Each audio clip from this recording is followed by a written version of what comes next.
Can't remember his last name. I was going to do an impression of a guy, but I can't remember his last name. So the impressions around. Just a guy? No, dude. No, I don't know why I said that. So, no, dude. No, dude. A specific guy, but I can't remember his last name, so I can't say that I'm him. What's his first name? Dave. Dave? It's Dave Brubeck. That's who you wanted to do an impression of? Yeah, my fucking famous Dave Brubeck impression. Wait, do it.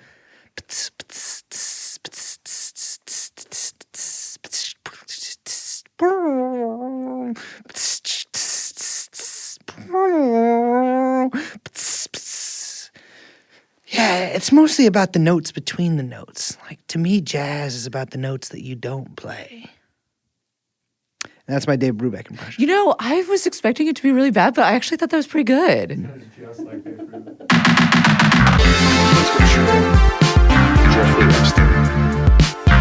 Jeffrey Epstein. Jeffrey Epstein. Jeffrey Epstein.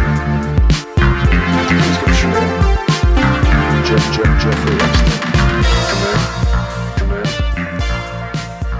Jeffrey Epstein. It's really when you came in with the saxophone. Yeah, you gotta look good. You have a good, like, kind of internal blowing, like, horn sound you got going on there. Yeah, it's nice. I feel like I could be in another era, probably one of the best jazz. Like, if I was born No. Just whatever you're about to say, like, I'm going to say no. 1899, I think I would have invented jazz. No, and also you were doing so well with the very adorable Brubeck impression, and then you got to come out with the I would have invented jazz. And I you have just killed it all. the greatest record I have. The prize of my collection is I have a cool, weird 45 that his son did. Called You'll Lose. Is it good? Yeah, it's great. I found it at that place, Rookie Ricardo's. It's incredible. It's better than Dave Brubeck did. Not a big fan of Dave Brubeck, to be honest. No? I feel like I'm better than him. I think it's, it's perfect for a romantic comedy from the 90s. Yeah, which is the opposite of how I live my life. I live my life. Is how I live my life. You do. You do. You don't have frizzy enough hair. Thank you. That was a compliment? Thank you. I don't understand women. My name is Dave Brubeck. Praise Brubeck. I'm Liz. We are, of course, joined by producer Young Chomsky, and this is TrueAnon. Hello. Hello. We are, what's the month, Liz? Can you check your calendar? It's November. Your favorite month. It's an okay month. What's your favorite month? I'm not telling you. You're not telling me. Guess. There's a whole we're about to spend like 3 I have a couple hours of talking favorite about months. secrets. November's one of them. Crazy. My November sucks. Yeah, what May is others? another. Also shitty. And I really like December, classic, because What the frick is wrong with you? I love Christmas and holiday. cheer Crazy to base your pleasure of a month and on the coziness. holidays within. Everyone knows the best months are like June, September. Okay, get that out of the way. Yeah. But personal faves, I like a December. I'm December rocking, to remember. I'm rocking with August. Unbearably hot. Yeah, you would. It sucks, but but you know what's better than the cold of December? The heat of summer. You say that now, but I'm gonna record you in the summer because it's It's not just at all hot what in comes out of here, your mouth. dude. It's just hot in here. No. What? I'm like a beach guy. Yeah, it's very You know? ludicrous I of you. haven't gone to the beach Let's in get so into many years. JFK. the episode. We are talking today. We have with us Ben Howard and Aaron Good. Two people you know and love. I think Ben's been on the show. In fact, not even think. Ben has been on the show by far more than any other guest, I would Yes. say. I was thinking about this earlier. Ben's we've in had the family room members right of now. his. He's just not mic'd up. So I know, I'm he's just right here. He's just Wait. sitting here. We can. Don't be- Ben, off the top of your head, how many TrueAnon episodes have you been on? There was a whole 9/11. I actually Yes. forgot about one because I forgot that we did those ones with my brother. When Yeah, I was we going did to all say, of your the Boston brother bombings. has Yes. also been on the Like show. I actually forgot about that because it's been a lot. It was 9/11, Boston bombing, JFK, like a couple NATO. one-off. Those oh are my some god! of Oh the- my God, ones, dude, we did the NATO series with the you. NATO yeah, episodes. those are That was- Gladio. Yeah, That we was did a part bunch of NATO. Yeah, we I did a can't bunch remember. of Gladio episodes with Those the are some people's 9/11. favorites, I got to say. It's been a lot. I think we're gonna. I think been a we good have. time. I think you're our award-winning guest. In Which fact- is actually so crazy because we have an award here to give you. Oh my God! Actually, yes, Liz, show him the. We do have a real award. Oh my God. I don't think you want it, but we were sent this by. The insane looking new Patreon. It's the craziest thing, and I queried. I Is this supposed queried to be a other. pea? We don't know. I'll just describe what this is. It looks like a misshapen jelly bean with a Yes. child's face on it. And I this think is- it's a completely accurate And assessment I of what think, that is. and this is a Patreon Creator Milestone Award. Yeah. I don't know what milestone. Who do you? I mean, do you really want to put this like on It's your for mantle the and show it milestones off? that you have been a part of in creating so many memorable You- Patreon you're episodes. you sharing that award, Ben. Well, thank you. I take this proudly. I gotta be honest. I asked a bunch of other people. It's I'm got like, gems did you on guys get it. an It's award or rainbowed. anything? And It's bedazzled. That's crazy. only we got an. We looked It's at like deceptively heavy. we looked at the lady's other artwork, and let me tell you, it's I had out of this world. stuff that I don't want to say on the show. Out of this world. I do appreciate that instead of like the Grammy guy or the Oscar. I actually don't know what Oscars. That's the same thing as the Grammys. Yeah, as a guy. The They're mostly guy. usually What's guys, the, right? It's not the same. No, Grammys. No, Academy Awards is the same thing as the, Yeah. as the Grammys. The Academy Oh Awards yeah, are the the Grammys. Oscars. The Grammys are a record player. Right? Yeah, a record player. gramophone, Yeah. And then the Moon Man for MTV. This is the opera singer from Fifth Element's head. Yes. As it's leaving her body, too. Is what we It's get. also like going somewhere Yeah. else. I genuinely think this is the only award I've ever gotten in my life.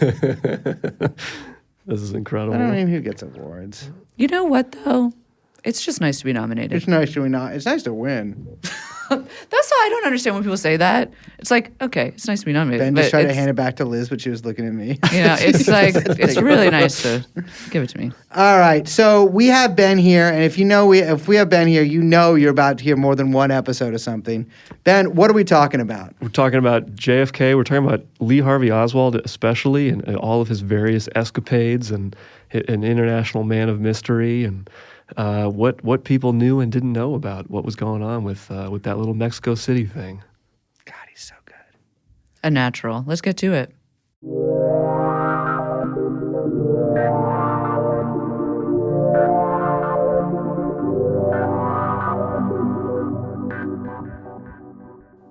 What a brisk but beautiful November day here in Dallas, Texas. I love being president. The best part to me about it is the parades. And the best part about parades to me is this extraordinary, I pronounce weird because I'm from the Northeast. It's this extraordinary open-top limousine that I'm allowed to ride in. They let you do it when you're president. Time to get my beautiful wife, who assures me that she has no taste for the Greeks, only the Irish, and sit right here in this limousine and just head through town. Ooh, a book depository. Oh, I love books. In fact, I've written one myself about all of my heroes. What a wonderful... No! Which is the sound you make when you get shot. God lets you say a couple words before you die. And here to say a couple of words and then die with us are independent researcher Ben Howard and political scientist and host of the American Exception podcast, Aaron Good. Welcome to the show, guys. Thanks for having me. Thanks, Bryce. It's great to be here. This is the first time we have both of you here in person. Yeah. Aaron, we've had you in person. Ben, we've never had you in person before. This is so exciting. Yeah, it's a very quaint zone. I'm excited to be here. I gotta tell you, one thing that I don't want to dox you or anything here, Ben, even though we're saying your first and last name on the show. The guy is massive. I'm a man of height. It's been said. That's true. 7? No. But it's all in the legs. All of it's in the legs. Sort of like a Yao Ming situation that I was just not expecting. But we're having you guys on Yao because it is about to be the 60th anniversary of the assassination of JFK. And longtime listeners and true heads will know that we did We were just trying to figure out how many episodes. I think we did 6. 6. We did 6 episodes. Just JFK 101 episodes with you guys. And now we are all gathered here in person for actually the biggest in-person podcast recording session. That's not true. We've had 4 people in person on Really? the show. When? Stav and Adam. Oh, yeah. But for our second, and first in this studio, we're doing a little JFK 201. Which we should say, by the way, if people listening, you haven't listened to the 101 series, the 6 episodes, stop listening to this. Go back. That's 6 hours. In fact, actually, probably more. It's way probably longer than 12 6 hours, hours. 10 Yeah. hours Figure out, yeah. of primo podcasting that I highly recommend and will get you fully pilled on everything that happened at Dealey Plaza. We've done other episodes kind of related to this too, one with Lisa Pease and one with James Eugenio, who I think will come up a little bit later in this little talk. But we are doing right now, I assume because you're a true listener, you have listened to all of those. And actually, in anticipation of the 60th anniversary, you've recently listened to all of those episodes. And so we're going to skip with some of maybe the little buildup, and we're going to head straight into basically JFK 201 here.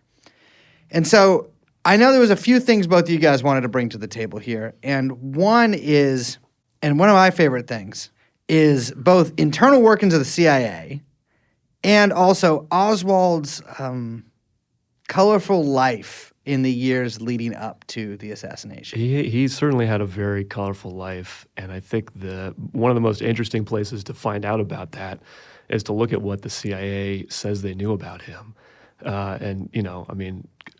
Reading through troves of documents and CIA bureaucracy is definitely one of my hobbies, one of my pastimes, and there's ample documentation to go through. Not as much as there should be. I mean, there are thousands of documents that are still being withheld, which legally speaking should have been declassified already. And a bunch that are just straight redacted. Yeah, there are lots of records that have been destroyed as well, where you see references to things that subsequently were just removed from the record entirely.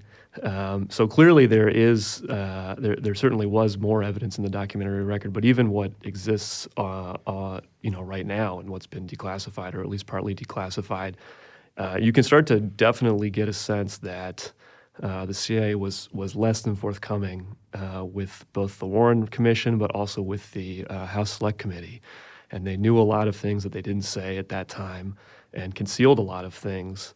And I guess, because there's a lot of arcane technical details about who knew what when and who sent which memo to who. But really, at the end of the day, it's about trying to understand why was this guy who, as we'll discuss, the CIA knew he had attempted to, that he did defect to the USSR in 1959, that he had threatened to give up secrets about something special that he knew, and we can talk about what that was, that he then came back and was involved in organizing for the Fair Play for Cuba Committee, allegedly. He was apparently a big fan of Castro, and yet simultaneously also apparently anti-Castro. And then he goes to Mexico City and meets again with officials in both the Cuban and Soviet embassies in Mexico City, just weeks before, 6 weeks before the assassination. And for some reason, despite that fact, on October 8th, 6 weeks before Kennedy's killed, he's taken off of the FBI's security index. So when the Secret Service does their sweep of, does anybody happen to work in a book depository who might have a checkered past, to say the least, they don't find anybody on that list. And so, there's Oswald in the book depository, when Kennedy gets killed. And whatever you think Oswald's ultimate role in that is, there he is, and he's there to get blamed for what happened. And so the story of how all of that stuff got suppressed over the course of many years really, I think it shows that the CIA's story that they had no information about him, that their file on him was very small, that he never served their purposes, that he was never an asset of theirs. There's a ton of evidence that indicates that that's probably not true. And so it makes all of the continued withholding and lying about all these various documents that are still out there, it makes it all the more difficult to understand. I mean, you can understand that they want to hide their role in the assassination, but just on its face, they have an obligation to release this stuff. There's no reason to believe them about any of it. It's clear they're still hiding things. So but that's just sits on the table and nobody wants to do anything about it. Well, yeah, I mean, I think one of the more curious aspects of that, right, is like, I mean, people, I think, are usually well aware of this, but like, Oswald defected to the USSR. Yeah, that's right. Oswald defected to the USSR after being in the U.S. military. Yep. Specifically working on essentially spy planes. Yeah.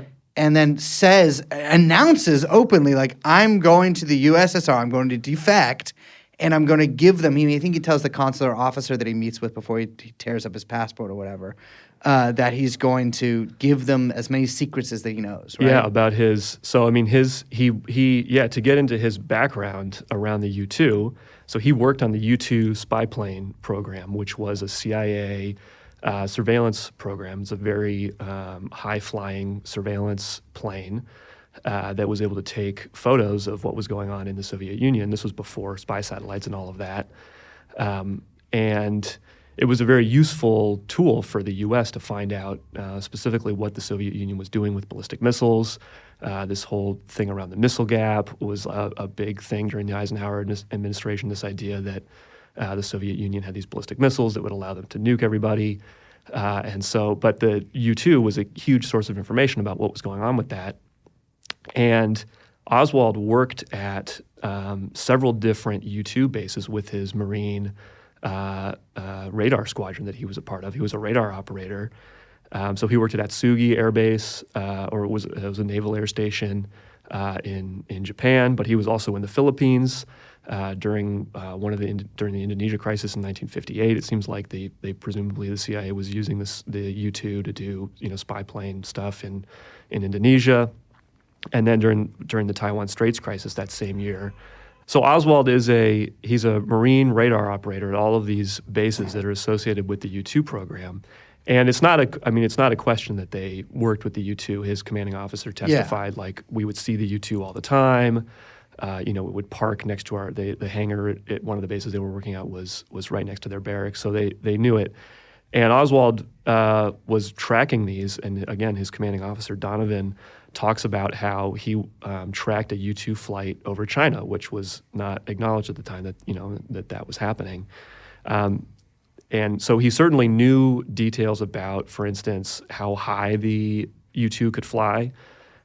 He knew details about what was the tempo of the flights because he was tracking a lot of them, and his unit was tracking all of them.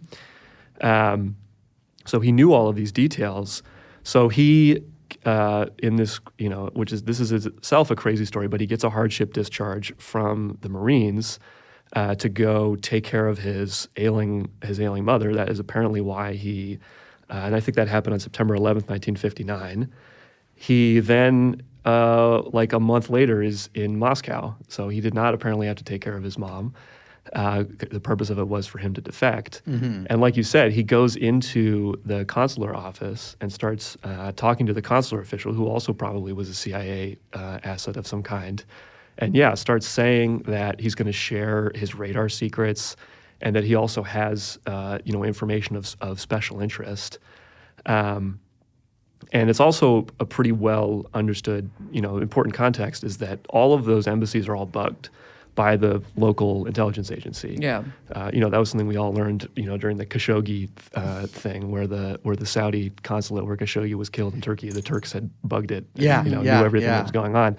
So it's pretty common. So it's the same situation here, where the KGB has bugged this embassy, and everybody knew that.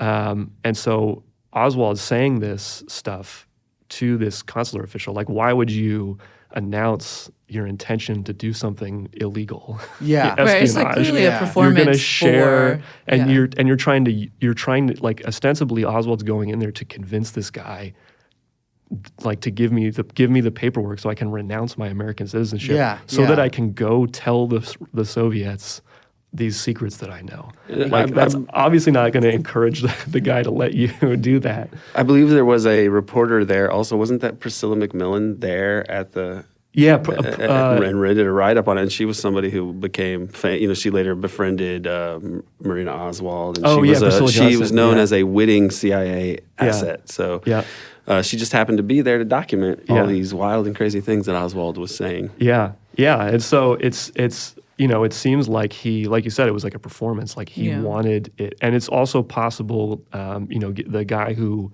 was basically taking this statement from Oswald also had these CIA connections. Specifically, he had basically gotten instructions from this guy Brickham at the CIA to serve intelligence purposes while he was at the embassy, and he had openly worked for the CIA before he went to Foreign Service School. So it seems very plausible to me that this was that he anticipated that Oswald was going to come in and do this. Yeah, Oswald certainly knew what to expect. He talks about how, they told me you would try to talk me out of it, and things like this. So and Snyder's interpretation was that Oswald had been coached by somebody to do this. Now there's no other evidence in the record anywhere that he told anybody about this, or that anybody would have had any insider info about the embassy that would have told him to do this. So what's going on here? Who instructed Oswald to do this? Who gave him this? Snyder talks about how it seemed very prepared, and that Oswald was basically reading from a prepared script, not literally, but that he had memorized exactly what to say. Yeah, he came in like sort of spoken like a stilted way. That's what I understand. That it was and so like you said, it was a performance of sorts. There are theories about why that happened, but it does seem like some kind of intelligence operation that Oswald was involved in there. And the huge piece of evidence for that is, my favorite thing, which is document routing and who reads what documents. So, ostensibly, like, this guy who's a Marine goes to the Soviet Union. Like, there's a whole department in the CIA, a whole division that is supposed to have get all the info about that, the Soviet-Russia division. They're supposed to, like you were saying, Aaron, there was a newspaper article. I think the first one was an Elaine Mosby article that came out the next day. So Oswald defected on October 31st, 1959. The first article came out the next day. So if you work in the Soviet-Russia division, you're probably reading the Washington Post, which is where this article appeared. Yeah. So you would read that article and be like, this person defected. And the article talked about his military background. It didn't mention some of the things that later became that Snyder talked about, like the fact that he was going to offer these secrets. It doesn't have that stuff because it came from an interview that she did with Oswald. So it didn't have the juiciest stuff. But it was a bulletin. It was being sent out. Exactly. It was like it was a relatively short article, and it didn't include all the details. But now, if you're in the Soviet-Russia division, you'd be expecting that the State Department just met with this guy. They're presumably going to give us a debrief about what happened, and that they never see any of that paperwork. It all gets routed to two other offices in the CIA. One of them is James Angleton's, the famous James Angleton's counterintelligence unit, and the Office of Security. And specifically, it gets routed to the mole hunting units within both of those departments. So the CIA had basically two. Maybe I'll explain what a mole is if people are. I was about to say, which is certainly Angleton was very familiar with the concept. Exactly. But what's a mole in this context? So a mole is someone who purports to work for one intelligence agency, and in reality, they're relaying things back. So one of the more famous moles that's directly related to this is this guy Peter Popov. He was a KGB. I can't remember exactly his rank, but he was a fairly high-ranking KGB guy who lived in Moscow, and he became a CIA mole. So from 1952 until he was caught in 1959. Actually, he got caught. He got arrested. I think the day that Oswald came to Russia. So very fortuitous coincidence there. But he was a KGB. He was a KGB officer that's relaying things back to the CIA over a period of about 6 years. And one of the things that he revealed was that he overheard one of his colleagues talking about the U-2 program. And apparently the Soviet Union had somehow gotten details about the U-2 program from a mole that this person had in the CIA. So Popov tells Angleton this. He tells the CIA about this. And I think that is what triggers, and that's like Jefferson Morley has written about this, and John Newman has written about this. That seems to be what triggers Oswald's trip to the USSR, because you want to figure out what exactly do they know, right? Popov overhears one statement, but what exactly do they know? What details do they know? Let's go do some kind of counterintelligence operation.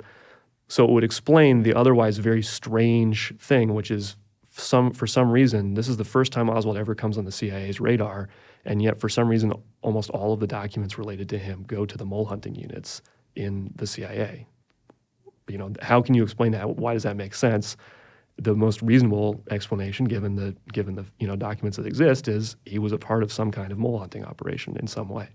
I recently talked to Jim D'Eugenio about this, and he came up with some new research, or he pointed me to some of it. And a woman who was working for the HSCA, the House Select Committee on Assassinations in the 70s, the group that reinvestigated the assassination, there was this woman named Betsy Wolfe, and she was given the task of looking at Oswald's CIA file and doing a write-up on it. Now, she was very diligent and seems to be pretty smart and a dogged researcher, judging by what she was able to put together. Now, there was no transcript of this, and it was classified and hidden away for a long time, but there were handwritten things that she had. Everything was handwritten.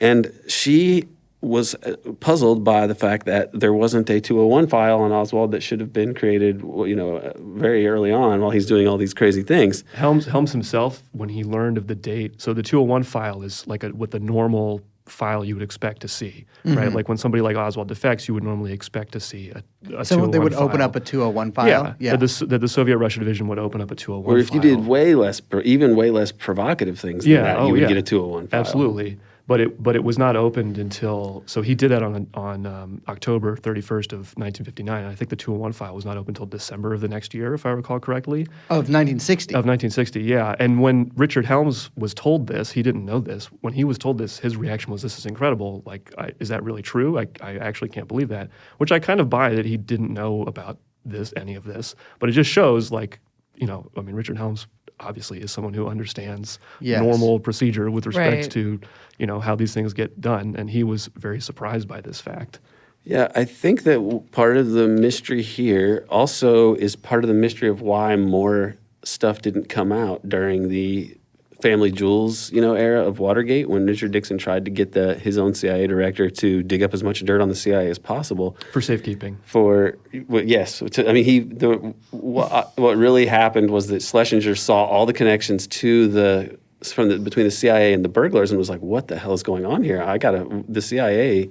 They basically had come to the conclusion that the CIA was behind all of this Watergate bullshit, which is how Nixon would have perceived it. I mean, Nixon committed lots of crimes, yada yada, but the point is, the family jewels, they didn't really turn up a whole lot of very explosive things. And I think that the reason for that is related to what happens with Oswald's files. Here, it's that the Office of Security was doing that mole hunt, and they are kind of the inner sanctum of the inner sanctum of the CIA. They're the group that handles like sexual blackmail, probably Why are you looking at me? counterintelligence. Well, you guys have done a considerable amount of work on this subject. We all have. I don't know why you. Well, it's a little bit weird. All to right. the only female.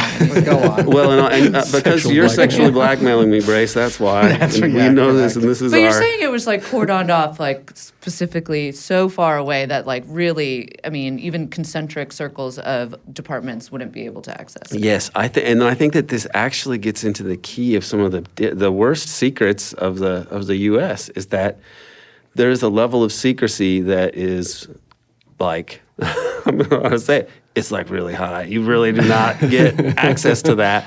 As evidenced by, like, there's a transcript of Richard Nixon trying to argue with Richard Helms about secrets related to the Kennedy assassination. He's making these arguments like, well, how is this supposed to work? The president comes in and he doesn't even know what the last administration was doing, and this doesn't seem right, whatever. And he still walked away empty-handed. The president did. So what happens with this woman, Betsy Wolfe, when she is analyzing these files, she finds someone named, who's got a great name, Dick Gambino. And I feel like everyone, by the way, in this entire case, everyone is somehow named Dick Gambino, even when they're not named. Literally, Dick the Gambino. other two people he just mentioned also, I mean, Richard Nixon and Richard Helms. Yeah, Dick lots Nixon of and dicks. Dick Yeah. Helms. Yeah. Yeah. Yeah, it's a tale of many dicks, and And Richards. this guy was not as bad because he actually explained it to her. He was saying like, look, it doesn't matter. It doesn't matter how the file is. What's most important is that the file can get routed somewhere, so it'll always come to this place. So that's why you can't find these things. It's probably because they were immediately routed to the Office of Security. Yeah. And he didn't know why that was the case or anything else about it. But we can extrapolate or whatever. We can understand that it's a black hole of sorts. And so that was the fact that Oswald was being used in a mole hunt like this made him the perfect person because all of his files were managed in a particular way, or the vast majority of them. Yeah. And so this is why he was able to be manipulated in this way quite easily.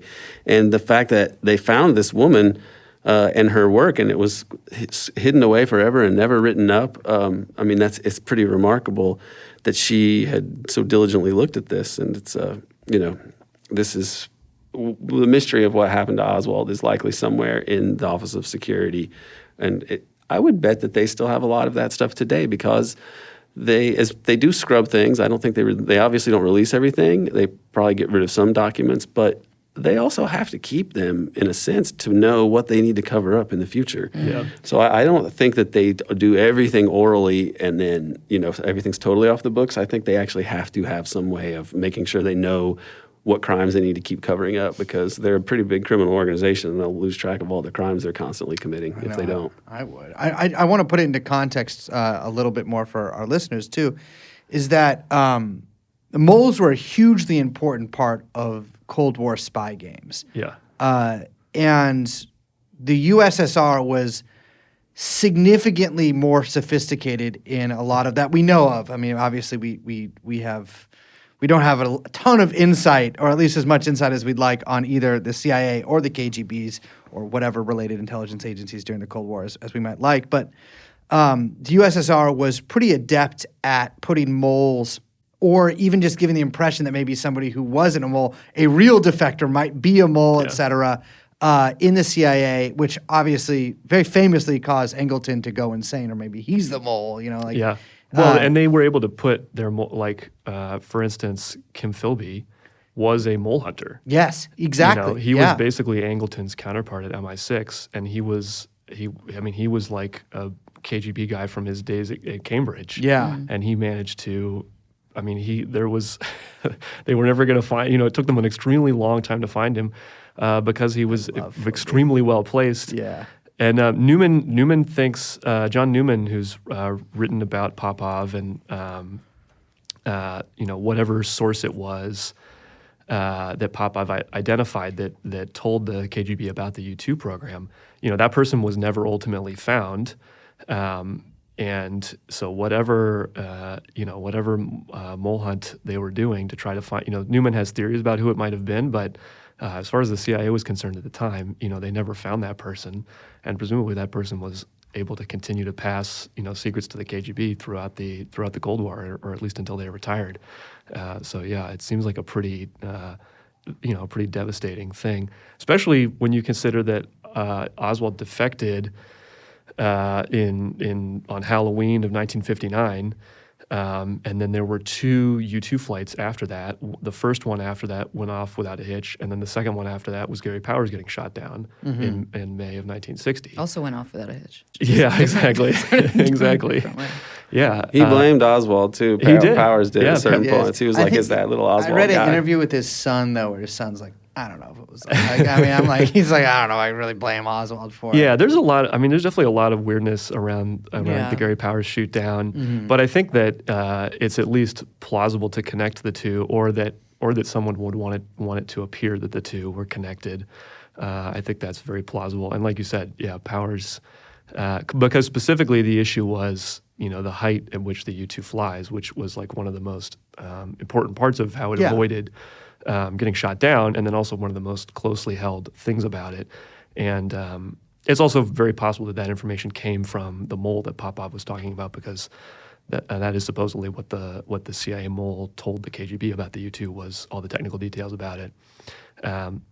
So yeah, identifying who that was, the U-2 being such a crucial part of the U.S. surveillance at that point, finding out who that person was pretty crucial. And it seems like, it certainly seems like Oswald was involved in that, based on the fact that all these files on him were going to the mole hunting units and not the places you would expect them to.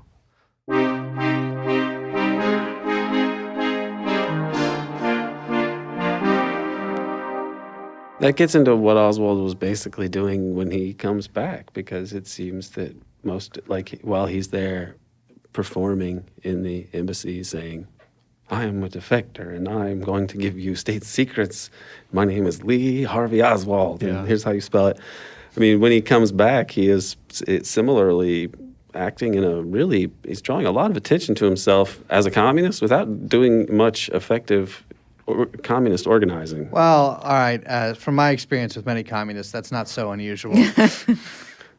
Well, But it's not as, I mean, he sort of like repeats this later on. He's very good at like making a scene and Yes. making a very like, Yes. hey, I remember that guy. Yeah. He's like really good at being that guy that you're going to remember Yeah. because the scene he creates is so over the top. Being Yeah. photographed in New Orleans. Yes, for that's exactly what I'm example. thinking. Yeah. But it's like he's the guy he's gonna have like props on him. He's like gonna like knock over a bookcase on his way out He's in wearing a hut. giant sandwich board that says like Viva Fidel and stuff. Yes. Like literally, Yeah. that He's was what gonna he like was doing. slip and then open his briefcase and all these like gummy worms are gonna fall out and he's gonna There like actually slip was an on incident them. where he's like holding a giant stack of Fair Play for Cuba committee flyers, and like he gets like beat up, and they just scatter everywhere. Yes, so it's that just everyone his name. sees Exactly, it's them. just his name, and that I love Cuba. Yes. And it's just they're just spread all over the place on the streets of New Orleans. Yeah, he's really, really good at, getting all the evidence in order. Yeah, it's totally true, because when he comes back from the Soviet Union, which there's a the way that he got back to the U.S. Is very strange. I mean, to not even get into any of his escapades in Russia, where it seems like he was being surveilled. It seems possible that Marina was originally some kind of intelligence asset. Yeah, Marina I, his I wife. mean, Marina Oswald, his wife. From what I know about the KGB and the way they operated, like I would be shocked if she Right. wasn't. Yeah. Yeah. And from what I know about female like counterparts, Yeah. they're very often assets. Yeah, there was a CIA. I can't remember what his cryptonym was, but he did tell he was another mole. He was a KGB guy. He had trained in Minsk, which was the city where Oswald was. And that's what he told the CIA, was that Marina was what he called a swallow, which is basically a way that intelligence agencies would use women to get men into bed and basically infiltrate their lives in that Yeah. way. I'm But hoping that's a reference to the bird because it's just, I think it so. it is, I think but it's so. also awful. Yeah. And It's probably different in Russian. Yeah, right. Whatever the Russian word for that is, I doubt it's But his what this mole told the CIA was that basically she mostly wanted to get to the U.S. and get out of the Soviet Union, and that she stopped being useful to them at that point. Which is she's still I don't know, like when Oswald comes back, he's sending letters he literally like wrote. And you have to know, right? Like everything that goes to the Soviet embassy is read by the FBI. Yes. Like they're opening every single letter, and if you're a halfway intelligent person, you're going to understand that that's the case, because obviously Yeah. that's the case. And so he writes a letter to the Soviet embassy asking them for recommendations of left-wing bookstores where he can get. This is literally what he did. Yeah. He asked for, can you recommend to me left-wing bookstores where I would be able to get subscriptions to subversive material? Like that's literally what he's. He wrote subversive I don't think he used the material, word subversive material, but it's he like what named he's- yeah. left-wing and also like International publisher. He or was whatever, asking yeah. for the CPUSA and the Socialist Worker Party, which is like a little bit Listen, pick one, and right? this is always struck to me as one of the funniest things about the Oswald's case, I guess you could say, is that like he was at the same time as he was just like such a sort of bog standard, like I am a communist, and like he moved to the Soviet Union Right. in 1959. Right. he also is like, he's photographed famously in the backyard with Trotskyist newspapers. And like, One Trotskyist and then one, yes, yeah. Which is just even like, weirder. Listen, I'm not going to say that I've never read a Trotskyist newspaper in my life. In fact, they're kind of the only guys with newspapers these days. They kind of just end up in your hands. They do. Or sometimes they come to a work party you have and give one to you. The Spartacus. And lectured us. But that's always been the strangest thing, is that like he's just like, yeah, I just like communism. Like I like all of it. Especially given like the reason he told everybody he wanted to come back is that he had become disillusioned. Exactly. With having lived in the Soviet Union. That's what he told everybody. So for him to then come back and say, actually, like he seems even more hardcore about it after he came back than before he went. Which is, totally contrary to the stated reasons he gave for why he came back to the U.S. in the first place. So it just, it does not really line up. I mean, it seems to me like, there was an alternative, there was a need for him, and he wasn't useful.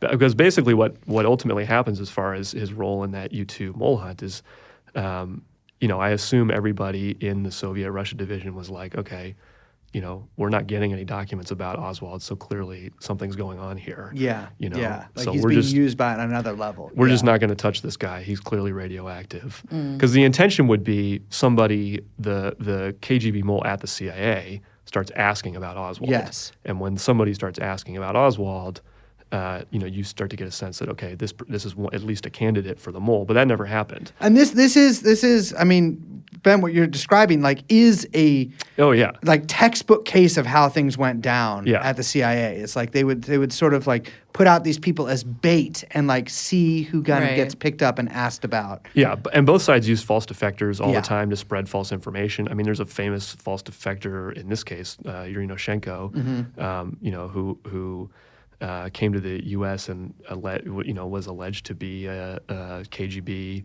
defector and spread all kinds of lies, and in particular told the CIA that the KGB knew nothing about Oswald, had no interest in him at all, which is obviously not true, especially now that we know they were intercepting his mail over there. They had people all kinds of people, as well as you have the other defectors that I mentioned, other moles.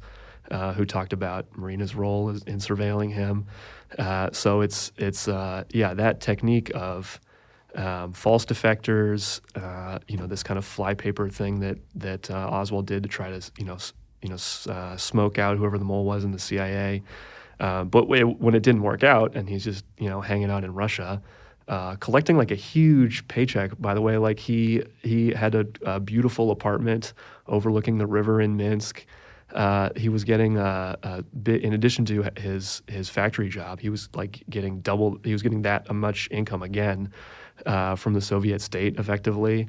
So I think he was pretty clearly, they knew something was up with him and they wanted to see what was going on and surveil him. But then he comes back to the U.S. and almost immediately gets involved in Cuba stuff and the Fair Play for Cuba Committee, which, again, for somebody who was ostensibly now disillusioned with communism is a very strange arc to take. So it's one of and when you start to look at, again, how documents and things got routed and who knew what about that, again, it starts to look like some kind of counterintelligence operation.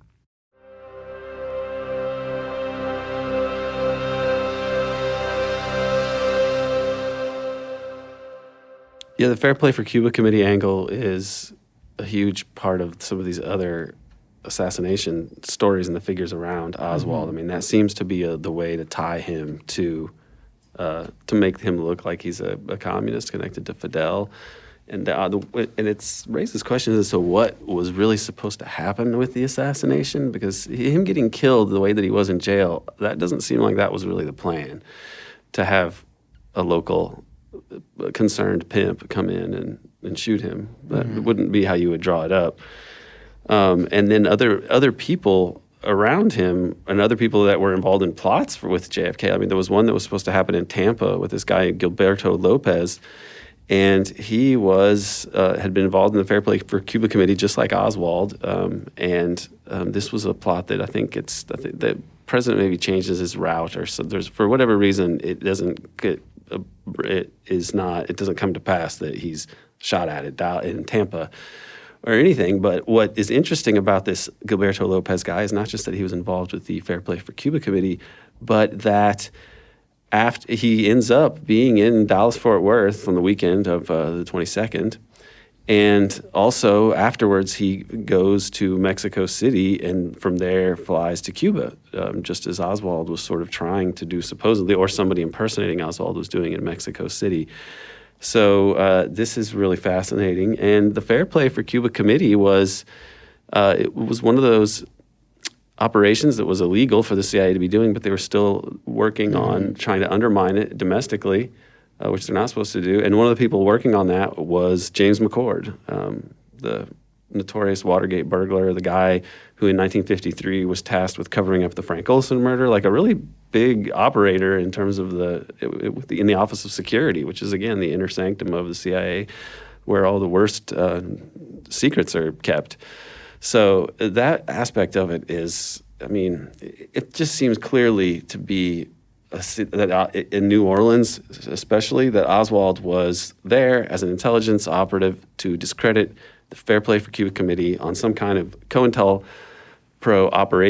type of operation, except likely run by the CIA illegally. But I mean, the FBI would get involved with those things too at certain points, and then they would subcontract them out to goons like Guy Bannister in New Orleans. And that seems to be pretty clearly what Oswald was doing in New Orleans with the Fair Play for Cuba Committee. It doesn't make any sense to be an organizer the way he was. And he was working out of the office of a right-wing anti-communist fanatic with enormous files on subversives. It's absurdly suspicious. I mean, It isn't even suspicious. It's just the 544 Camp Street address. It's so strange. Yeah, can you explain to our listeners what's up with that? Yes. Because it is such a weird... Like, keep in mind that Oswald is in New Orleans. And listen, I cannot fault Lee Harvey Oswald for wanting to spend maybe 1960 in New Orleans, maybe rather than Minsk, because I'll tell you which one I'd prefer. But he goes down there and he's like, I'm going to become this like pro-Cuba activist. Yeah. And he ends up having this office in, where is it? So like you said, so in April of 1963, he moves to New Orleans. And he's going to start like a charter branch of the Fair Play for Cuba Committee. He has all these letters with Vincent Lee, who was running the Fair Play for Cuba Committee out of New York. And this was just it's what it sounds like. It was basically a pro-Cuba, or at least an anti-Cuba, front organization, basically, for a lot of left-wing groups. Which there were some interesting political battles inside the Fair Play for Cuba Committee. But in any case, Oswald goes to New Orleans. And he immediately starts passing out these flyers, and some of the flyers have this address, 544 Camp Street, which happens to be the address of Guy Bannister that Aaron just mentioned, who was this former FBI G-man who was now running a nominally private anti-Castro Cuban exile organization in New Orleans. So what an incredible coincidence that Oswald goes to Cuba to start a new Fair Play for Cuba Committee chapter, and the address that he puts on at least some of the flyers that he's handing out happens to be the address of a right-wing anti-Castro, private contractor organizer who's doing this, for the FBI and CIA off the books. And he's pretty much the only member of Fair Play for Cuba. Yeah, it's just him. He him. lied about A.J. Hedel, which was his alter ego, and he had a membership card that was signed by A.J. Hedel. So he was signing his own membership card and making it appear. He was interviewed by the FBI a number of times, and he would just lie about having meetings at different people's houses. It seems like he had an interest in Tulane. He wanted to make it seem as though he was working with Tulane professors who were already targets of both the local police intelligence unit as well as the FBI in New Orleans. And he seemed to be framing it up that he was involved with them, and he would even leave flyers near locations where some of these Tulane professors lived, like on Pine Street in New Orleans. He would leave these flyers, or near the Tulane campus, he would leave these flyers with his name and address.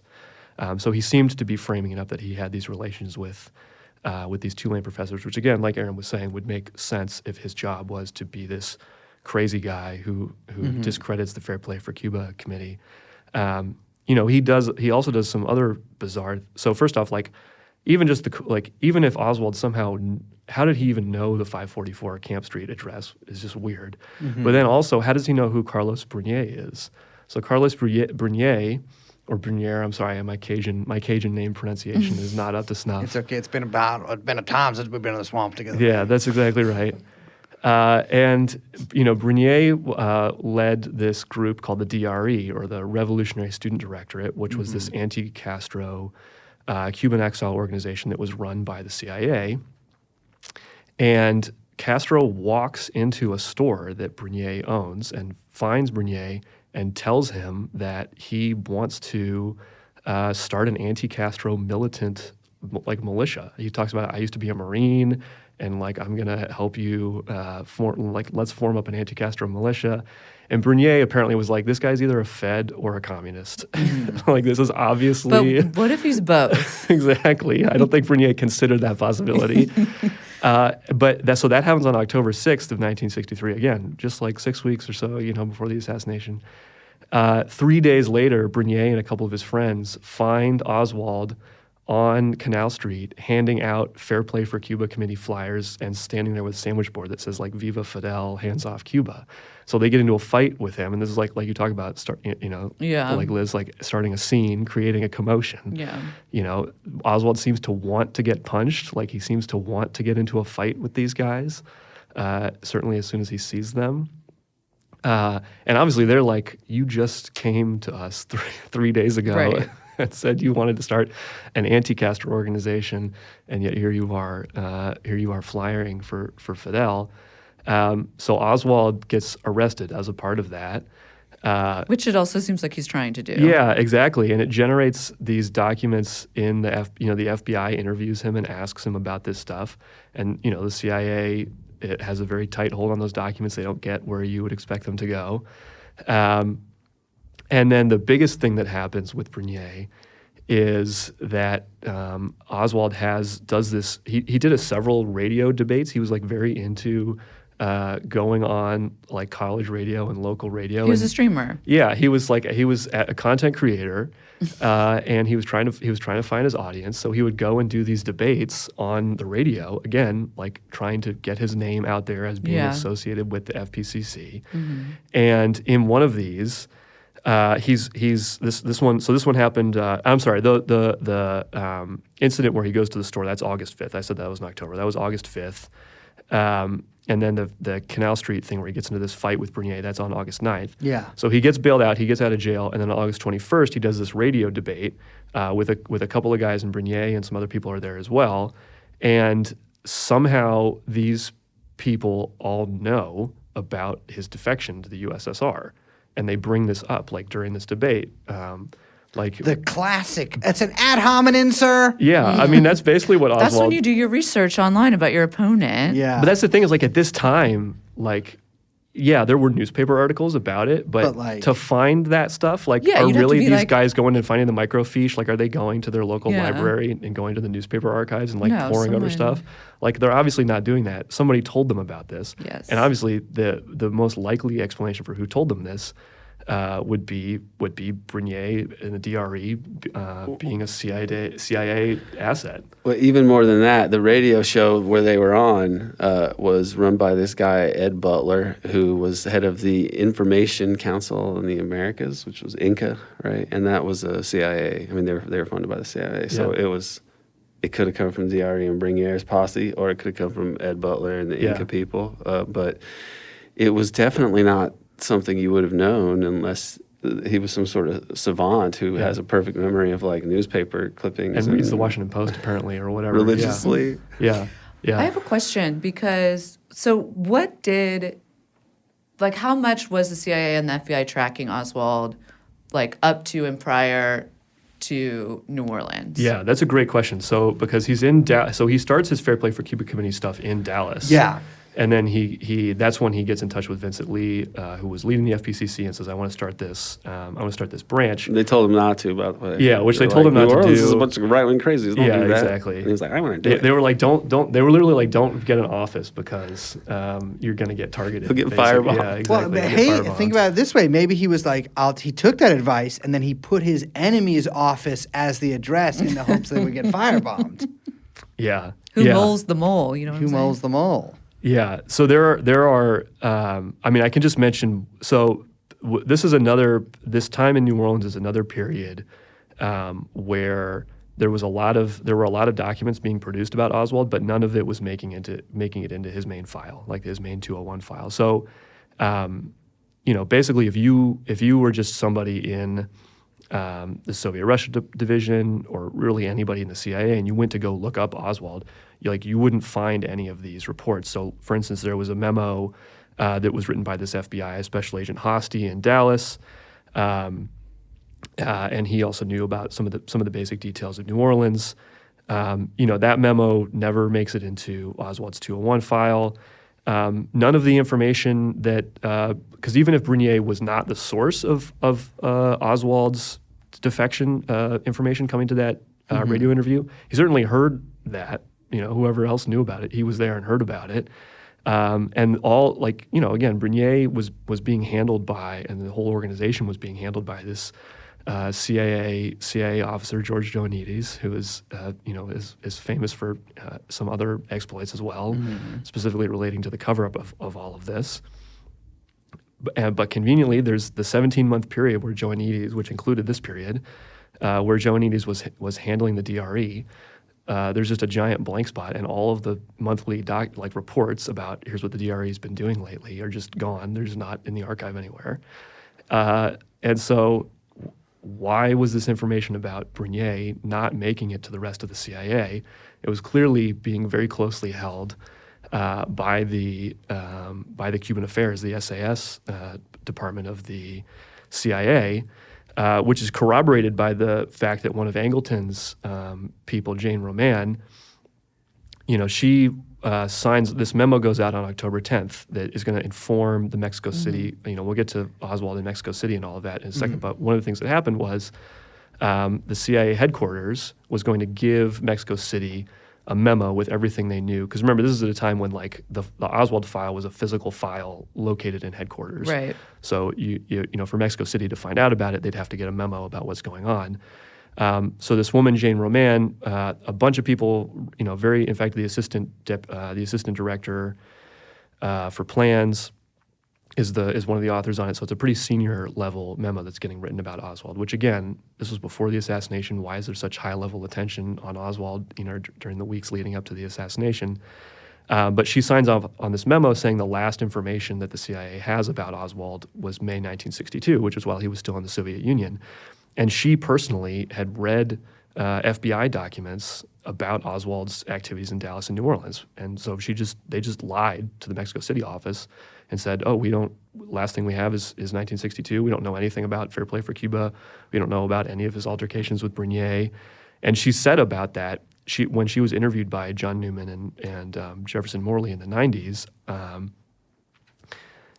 she claimed to not remember what happened, but when they showed her her signature and showed her these documents, her explanation was, this is me on October 10th knowingly signing off on something I know is not true. That's what she said. And she says the only interpretation I could put on this would be that this SAS group, which is the Cuba Affairs department of the CIA, would have held all the information on Oswald under their tight control. So if you did a routine check, if you were just some random person in the CIA looking this up, it wouldn't show up in his 201 file. She goes on to say it's indicative of a keen interest in Oswald held very closely on a need-to-know basis. So that SAS that she's saying has a tight hold on this information is the same group that's running Brunier and the DRE. So again, all of the where these documents were and who was holding on to them, again, it seems indicative that there was some kind of, like Aaron put it, an operation to discredit the FPCC that was being run by Cuban Affairs, and that Oswald was some kind of asset in all of that, whether he knew it or not. it seems like certainly he was treated that way by the CIA Cuban Affairs Division. Well, her explanation also mirrors Helms's surprise in a lot of ways because they're both saying the same thing, which is, oh, this wasn't handled how it was supposed to be. Yeah, exactly. And in her case, she's saying like, I participated in Right. doing that. Like I was the one who concealed this information from Mexico City, which would have been very relevant for them to know, given what he was doing there. The other thing, which I didn't mention earlier, but which I think is relevant as you bring up the Cuban division, which should have been given had some access to some of these files, is that when they were routing his files to the Office of Security, they weren't ending up in the Soviet division. That was where they should have gone because he was somebody who had defected to the Soviet Union. So they were whatever their concern with Oswald was, it was not apparently his connections to the Soviet Union where he had defected. And so that's just more the fact that they were not kept appraised of what Oswald was up to while he was over there. And then we've talked about Otto Otepka in the past, that State Department person who was trying to figure out who was and was not a false defector. And he was basically run out of the State Department because of that, because he was very persistent. It all just points to Oswald being a pawn of the CIA in some sort of game that they were playing. Because like if it was legitimate intelligence gathering about Oswald, the first thing that you would expect is like, he's like the reason you would pay attention to him is he's a KGB spy that's come back from the U.S. There would be like, that's what's so sort of astounding to me is that there was such, I mean, the real paranoia at the CIA sets in like later than this, but still like this was, I mean, we're talking like, They were still paranoid. They were still I know, paranoid. but it wasn't like how it got after some notable disasters. Yeah. It's really like they seem to not even, according to the documents, consider the possibility, which, you know, my time at the agency was magical. It was brief. I met some really amazing people, some of whom let me down. But I'm like, you know, I'm no expert on this stuff, but I'm like, wouldn't you be like, this guy might be a fucking spy? Like they might be like dipping him back. Yeah. But unless you already can like completely toss out that possibility. Yeah, unless you already know it's not true. Exactly. Unless you already know it's not true. That's the reasonable explanation. Yeah, You know, and like It's kind of the only explanation. yeah. And you know, we talked in a previous one of the JFK 101 episodes about sort of his unofficial debriefings in Dallas. But really, you'd think there would be like a systematic, like full actual debriefing of him after this. I mean, George de Mohrenschildt is more officially debriefed on his trips out of the country than Oswald is after spending time as a defecting U.S. Marine in the USSR.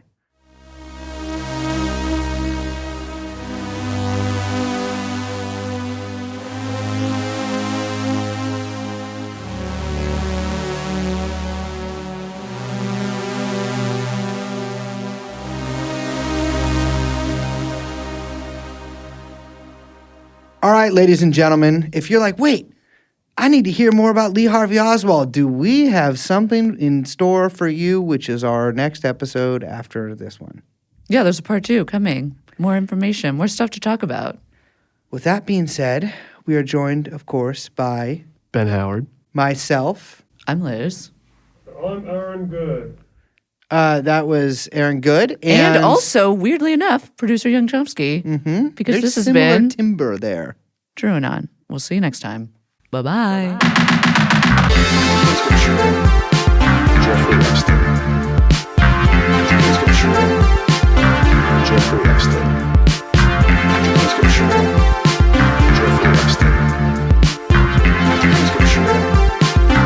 Jeffrey Epstein.